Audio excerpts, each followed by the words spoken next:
Yooyaa Ashamaa akkam jirtu nagaaf jaalallee waaqayyoo bakka jirtan hundatti isiniif haa baay'atu. Kun YouTube chaanalii Boonsaa Addisuu Guuteetii tarii haaraa yoo taatan subscribe gochuudhaan maatii keenyatti dabalamaa viidiyoowwan yeroo yerootti gadhiisnu dafannee akka isin ga'aniif mallattoo beelii banaa gochuu hin dagatinaa.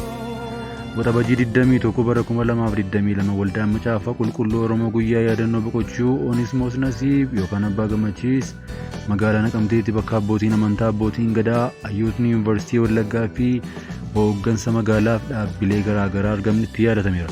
Hojii og-barruu Oromoo keessatti namoota seenaan yaadatu keessaa Onismoos Nasiibiif Asteer Gannoo isaan tokko. Yeroo sanatti sadarkaa guuboowwan jechootaa walitti qabu macaafa gara afaan Oromootti hiikuun biratti hawaasa Oromoo barsiisuuf dadammaqsuu keessatti shoora guddaa kan baatanii fi seenaan isaan yaadatudha.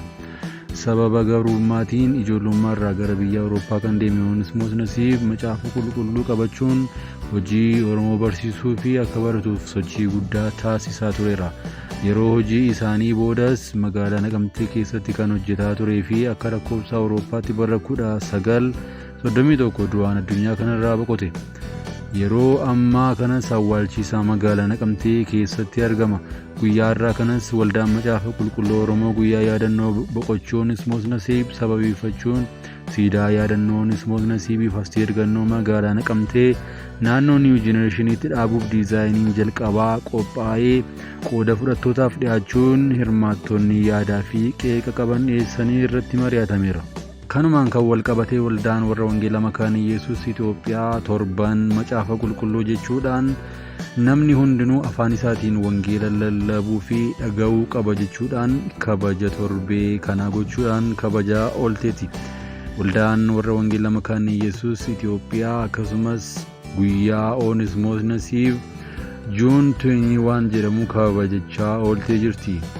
Kabaja ayyaana kana irratti afaanotni garaagaraa biyya kana keessa jiran gara afaanota 28 ol ta'an hiikamaa jiraachuu macaafa qulqulluu gara afaan isaaniitti hiikamaa jiraachuu dubbatamee jira.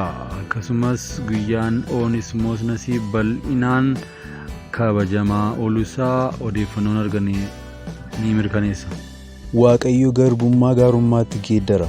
Onismoos Nasiib garbummaaf gurguramee Waaqayyo garboomfattoota harkaa butee ilma isaa godhatee mul'ata addaa dhalootaaf ta'uu itti kenne. Attam dinqiidha hojiin Waaqayyoo. Har'i waxabajii 21 guyyaa Onismoos Nasiib jedhamee ni yaadatama. Hiikaa waajii yookaan Onismoos Nasiib bara 1856 hanga bara 1931tti jiraatee darbe. Onismoos Nasiib bara 1856 Iluu Abbaa Booraa iddoo Rumuu jedhamutti dhalatee maqaa warri isaa kennaniif hiikaa jedhama. Abbaan isaa umrii isaa 4 irraa du'ee daldaltoonni namaa yeroo sana haadha isaa jalaa butanii dabarsanii gurguratanii. Erga si'a baay'ee gurgurame booda namni Weernar Muuzangar jedhamu qoonsilaa Faransaay Masawaatti hiikaa yookaan Onismoos Nasiibiin bilisa baase. Hiikaanis mana barumsaa Swedish Evangelical Mission jedhamutti nama Alberg barachaas akka isa gargaaruuf isatti kenname. Hiikaan nama cimaa fi sammuun isaa baay'ee cimaa ture. Yeroo sana umriin isaa 16 ture. Hiikaan bara 1872 Maarchi 31tti Gooftaa Yesuusitti amanee cuuphamee guyyaa sana eegalee Onismoos Nasiib jedhamee waamame. Hiikaan yookaan Onismoos Nasiib dadhabbii waggaa 17 booda kitaaba macaafa qulqulluu gara afaan Oromootti hiike. Bara 1899tti maxxansiisee hiikaa waajiin bara 1931tti gaafa guyyaa sanbata guddaa dilbata umrii isaa 75tti magaalaa Naqamtee gara abbaa isaatti sassaabame. Bakki awwaalcha isaanii kun magaalaa Naqamtee waldaa warra Wangeelaa Makaana Yesuus haadhoo Naqamtee keessatti argama. Onismoos Nasiib irraa waan baay'ee barachuu dandeenya. Akka armaan gaditti qabxii muraasa waliin haa ilaallu. Waaqayyo isa garbummaaf yaadamee gaarummaatti geeddaruu akka danda'u Onismoos garbummaaf yaadamee ture sana gara Waaqayyoo tajaajila isaa godhatee mul'ata guddaa dhalootaaf ta'uu itti kenne. Dhalootaaf jiraachuu Onismoos Nasiib bara 1872tti amanee cuuphamee an fayyeeraa jedhee hin teeyye. Ani fayyeeraa sabni kiyya garuu dukkana keessa jira jedhee guutummaa kitaaba qulqulluu afaan Oromootti hiikee dadhabbii waggaa 17 booda bara 1999tti akka maxxansiifamuu fi taasise. Lamaffaan obsa.